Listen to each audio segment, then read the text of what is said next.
Reviews for the long-awaited game from Team Ico, or Team Eco, depending on... It's Eco. It's technically Eco. The Last Guardian are finally pouring in. Is it the game we all hoped and prayed to Santa that it would be? Why are you praying to Santa? I don't know, because God isn't real. Well, it's looking good. I mean, it's not amazing, but the reviews seem pretty positive so far. It appears that many outlets have fairly different opinions, but it mostly doesn't drop below a 3.5 out of 5, with the majority of reviews averaging of about an A- to a B+, Yep. which is good.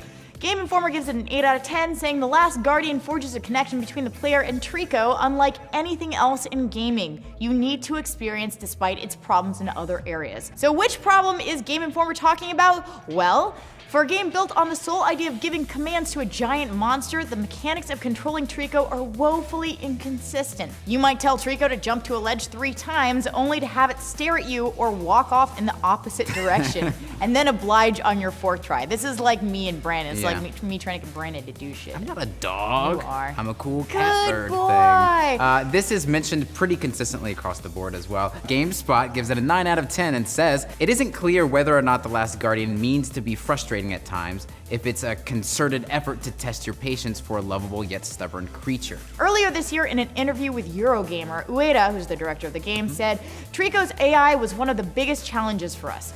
For example, when the boy calls Trico, we could have made Trico come immediately like clockwork. But if we did that, Trico would not seem like an independent creature. It wouldn't seem like it was alive and making its own decisions. But at the same time, if it takes too long for Trico to come, that could stress the player. So it sounds like they may have leaned a little too far into the realism. Or it could just be a matter of how fast-paced the player really wants their game. Yeah, or it's just bad AI. Who knows? Could just be bad AI. Moving on, other flaws include the camera angles and the controls. IGN, who gives the game a 7 out of 10, says, The Last Guardian has the highest highs and the lowest lows of nearly any game I've ever reviewed. When it works, the bond I forge with my furry and feathered friend Trico is unlike any other. Part playful companion, part protector, navigating Team Eco's gorgeous, melancholy world alongside this bird dog is something I will never forget.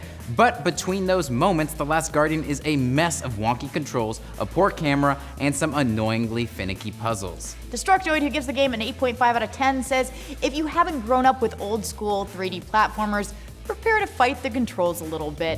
They definitely feel archaic in many ways, like Last Guardian truly is a product of the PS3 or even PS2 era, but the juice is worth the squeeze. Yum. That's what they always say. Digital Trends gives the worst review a 2 out of 5 with the title, quote, The Last Guardian review, a long wait for a weak payoff. Ooh, ouch, And yeah, they also say, the biggest question I keep coming back to in between moments of awe and terrible frustration is The Last Guardian any fun to play? Ultimately, I feel like it isn't. The gameplay is too purposely obstructed, too deliberately designed to be rough around the edges. That guy hates traffic. That guy fucking hates traffic. Well, who doesn't hate traffic? Yeah, but like really hates traffic. Okay, sure, he's got some road rage. But overall, the numbers are pretty damn high. 5 out of 5 from Hardcore Gamer. Yeah, and they're hardcore, so you know they're trustworthy. They state that The Last Guardian is Team Eco's magnum opus. Is pretty crazy. Another 5 out of 5 from Digitally Downloaded, who says, the game is deep, meaningful, and powerful. It's reflective, different, and beautiful. It may well end up being more divisive than Ueda's previous masterpieces, but that doesn't mean it's not a masterpiece. Okay.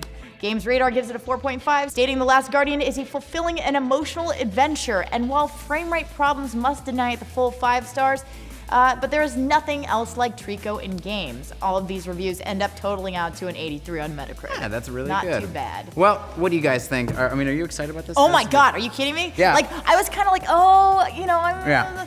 And then reading the reviews, I'm like, I like slow-paced games. Yeah. Trico reminds me of Laika, so I'm just real excited to be Because it's a dog? Yeah, he's like Laika. No, I am so excited. Again, I love Team Eco's other games, like Shadow of the Colossus and Eco. But the controls thing does worry me, because we are in 2016. You feel like they would have modernized it a little bit. And the thing of, the AI doesn't respond well because it's an intelligent living creature. No, they've been planning that for a long time. It gets That better. seems dumb. I like it. I like the fact that You have wanna to- be you frustrated? Have to, no, but you have to start training you have to train your buddy to understand what I mean, I'm sure it'll work well. appreciate That just 'cause seems otherwise, like- it's like, do that, and it does it. You're like, okay, but then you're not, like, that makes it a living, breathing creature. I understand like teaching it things, but then them telling it to do something and it waits until 4 times to do after you feel like you've already done it. There's like a middle that ground. would be frustrating. We'll see how I feel about it. Yeah, I don't yeah. know. All All right. right. Anyway, so what do you guys think about the biased and paid off reviews from the corrupt game journalists? How have you changed in the last 10 years that you've been waiting on this game? I got sexier. Are you a better person or a worse person like Brandon? Let us know in the comments below or on our Twitters at Skydart, at BWinfrey. Also, watch our other videos. We have one about Del Toro hopping on that fuck Konami train. Yeah. And we have one about The Division lying about their numbers, which is maybe not a great thing to do. I think that sounds real cool. Yeah, it That does. sounds really I'm just cool. gonna start lying. Also, we were at PSX this weekend. It was really awesome. It was really nice to see all you guys who came up and said hi. Thank you so much. And thank you guys for watching the show. And even if you didn't come to PSX and say hi to us, fuck you.